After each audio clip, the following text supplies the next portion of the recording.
The phone rang in the late afternoon, right as I turned into the driveway of our fresh home. "Is this Daniel Brooks?" The voice on the line sounded aged and rough. "Yes, who is this?" The former owner. "Listen, I hate to disturb you, but I left something behind, something important." I nearly ended the call. Then he dropped it. There was a hidden camera up in the living room ceiling. I neglected to. In that moment, I realized that within roughly 60 seconds, my entire family's carefully constructed life would collapse in ruins. My name is Maya Vance. Throughout most of my existence, I've been the invisible daughter, the one lingering in the shadows while my elder sister Chloe absorbed every drop of our parents' admiration like dry earth after a drought. I work as a researcher. My days are spent inside soil laboratories and advanced high-tech greenhouses, searching for ways to nourish a world that's quickly depleting its resources. It's silent labor. It's modest labor. And to my parents, it represented a profound, searing source of shame. Before I explain how I ultimately shattered that long-held quiet, I'd like to pose a question to you. I'm filming this from a peaceful little town, yet I understand these tales cross oceans and continents. If you're viewing this from a distant place, please drop a comment below sharing where you're joining me from. I personally read each and every one. It serves as a reminder that regardless of our location, every one of us understands the sting of being dismissed or ignored. Chloe was always the shining star. She wed a man called Julian, who held a senior vice president position at AgroGlobal, among the planet's biggest agricultural corporations. Julian cruised in a vehicle pricier than my entire university education and sported timepieces valuable enough to sustain entire communities. My parents, Robert and Diane, welcomed him like visiting nobility. Then came my own husband, Caleb. I first encountered Caleb at a seed industry conference held in a plain auditorium in Iowa. He wore a simple flannel shirt and sturdy boots, speaking with genuine fervor about sustainable agriculture in a way that stirred something inside me. To my relatives, Caleb appeared to be nothing more than a lowly farm worker. The first time I introduced him at home, my mother refused to offer him a seat. Instead, she inquired whether he'd bothered cleaning the cow dung from his footwear before entering her carpeted space. We've shared 3 years of marriage now. During those 3 years, not once did my family bother to visit our residence. They pictured us dwelling in some rundown cabin with a bare dirt floor. They remained unaware that Caleb wasn't merely employed on a farm. He was the founder and owner of Crestwood Industries. He controlled the acreage, the intellectual property rights, and the critical distribution networks upon which Julian's employer depended for survival. Caleb's net worth reaches 9 figures, yet he's the type of individual who prefers repairing machinery with his own hands over presiding over corporate meetings. As for myself, I wasn't simply a laboratory assistant. I served as the chief scientific officer at our company. United, we formed the discrete powerhouses within our sector. Still, we deliberately maintained a low profile. Caleb would often remind me, "Maya, anyone who can't cherish you during lean times has no claim to you during prosperous ones." I shared his view completely. Yet honestly, holding back was becoming increasingly difficult. The formal invitations to Chloe and Julian's extravagant wedding of the decade landed in our mailbox half a year earlier. It was a lavish $200,000 formal affair hosted at a grand property. My own invitation included a personal handwritten message from my mother. "Kindly ensure Caleb arrives in attire free of any farmyard odor. Prominent guests will be present." Roughly 4 weeks prior to the ceremony, signs of strain began emerging.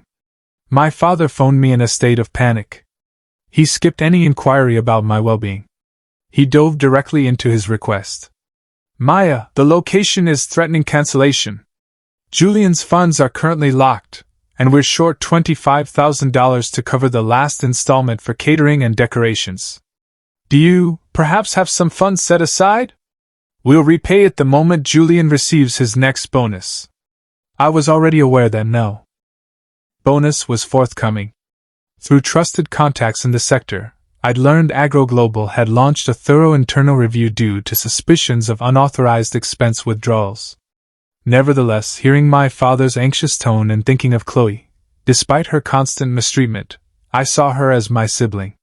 I transferred the amount discreetly via a non-profit entity we utilize for charitable giving. I instructed the venue to present it as an unexpected supplier discount. The following day, Chloe proudly shared on social media, "The universe clearly recognizes I deserve nothing but the finest. A $25,000 discount simply because they adore my personal style." Caleb noticed the update and let out a quiet breath. "Maya, you're far better than the way they treat you. You realize that, don't you?" I murmured back. "I only wish for one occasion when everyone can simply be content, Caleb." How innocent that hope turned out to be. The wedding day finally dawned, bringing not only atmospheric clouds but a tempest gathering within the venue itself. If narratives like this resonate with you, the kind where reserved individuals at last defend their true value, please take a moment to tap like on this video or join the channel. It reassures me that a supportive group exists here, one that prizes honesty above appearances. It genuinely encourages me to continue sharing these experiences. We reached the grand estate. Caleb needed to delay his arrival by about 20 minutes due to an urgent discussion with an overseas partner, so I entered by myself. I had chosen a refined, understated white silk dress, not stark bridal white, but a gentle ivory tone. My mother greeted me at the entrance.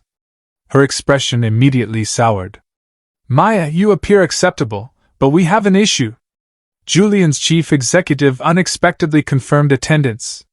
The main hall has exceeded its guest limit." "Understood," I replied. "Where should I be seated then?" She gestured toward the outdoor patio area. It lay completely exposed. Rain was falling steadily. A handful of cheap plastic seats had been arranged beneath a sagging, dripping canopy close to the service doors. "You can't be serious," I said, my tone shaking.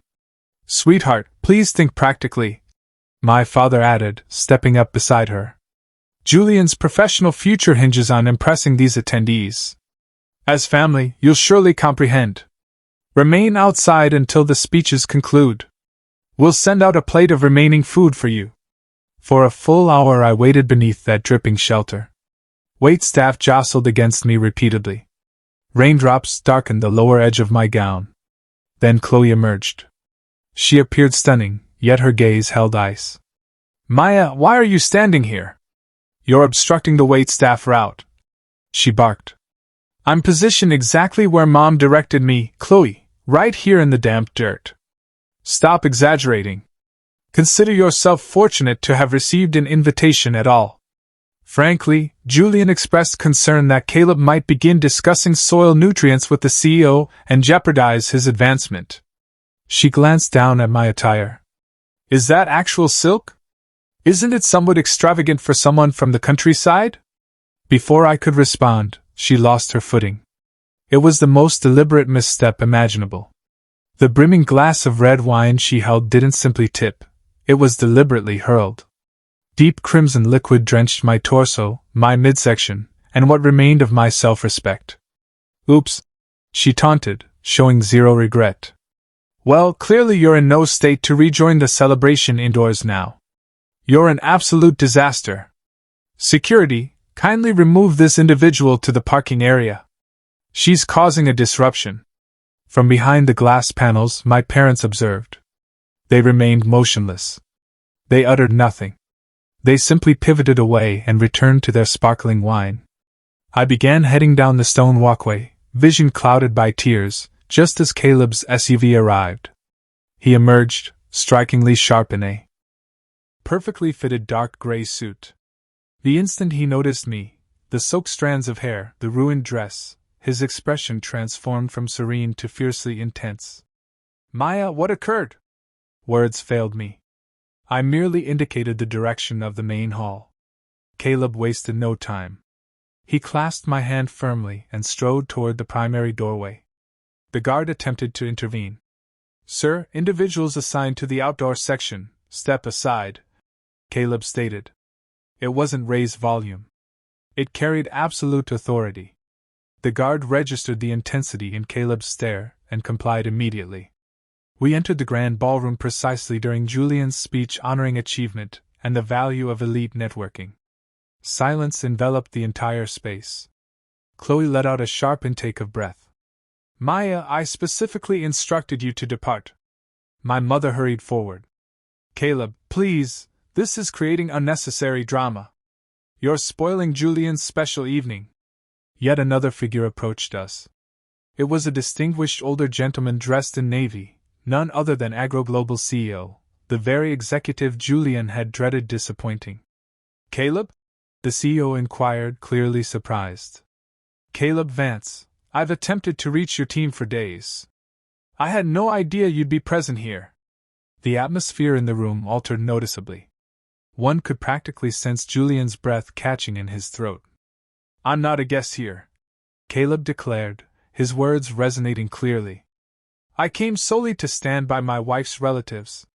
Yet it appears my wife's relatives believe she deserves placement outdoors, and they view me as nothing more than a rural laborer capable of causing them embarrassment. Julian advanced, perspiring heavily. Sir, Mr. Vance, this is all a terrible mix-up. Maya, darling, why didn't you mention anything? Mention what exactly, Julian? I countered, moving ahead while crimson droplets still fell from my gown's edge. That the $25,000 relief which rescued your entire event originated from my so-called impoverished husband's resources? That the scientific studies you presented as your own for your recent advancement were actually authored by me? The CEO's brows lifted sharply. Julian, you assured the leadership team those findings belonged to you. It represented joint effort. Julian faltered. No, Caleb corrected firmly. It constituted plagiarism, much like the $40,000 you quietly diverted from AgroGlobal's transportation budget to finance this picture-perfect ceremony. Chloe shrieked. That's completely false. My husband is genuinely accomplished. Caleb retrieved a slim file from inside his jacket, the investigative summary delivered to him during the drive. He passed it directly to the CEO. I had planned to finalize the acquisition agreement between our organizations come Monday. However, witnessing the manner in which your executive team treats my spouse, I've decided to pursue alternative partnerships. Furthermore, Julian, there's no need to report to headquarters on Monday. Your belongings will await you in a box outside the entrance. My father reached out to grasp Caleb's sleeve. Son, let's discuss this reasonably. We're kin, after all. Caleb regarded my father's grip with clear disdain. True family shares the table together, Robert. They don't relegate their own child to the rain and filth. Maya, we're leaving. We exited together. As we approached our vehicle, the background music abruptly ceased. I overheard staff members informing attendees that the concluding payment from the benefactor had been cancelled. Absent the $25,000 I had quietly provided, the agreement became invalid. Quite literally, the illumination failed across Chloe's entire reception. Yet an unexpected development followed 2 days afterward. My mother appeared unannounced at our actual residence, the modern property featuring expansive windows and its own serene lake. She hadn't arrived seeking forgiveness. Instead, she presented an invoice. Since you've destroyed Chloe's future, she declared, eyeing our surroundings with unmistakable envy, the minimum you can do is settle the obligations Julian incurred. Refuse, and I'll inform every news outlet that Caleb Vance is a ruthless tycoon who callously abandons his own relatives for amusement. I met her gaze. Rage no longer stirred within me. Only emptiness remained. Feel free to proceed, mother, I responded calmly. Contact them. However, before you act, be aware that the full incident involving the wine on the patio was captured on recording. The surveillance system at the venue, owned by Caleb, documented every detail. Should you speak to reporters, the public won't perceive a heartless executive. They'll witness a parent who observed her child being deliberately humiliated and then demanded financial compensation. Her complexion drained of color. She departed swiftly. No further contact has occurred since.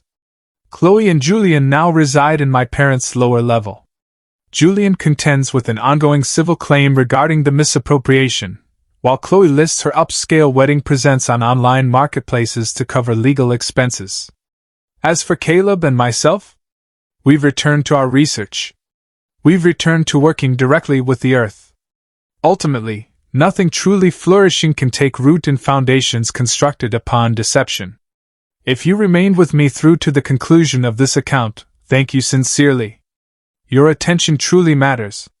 And if you've ever been deliberately diminished, concealed away from view, or treated as lesser, this platform welcomes you.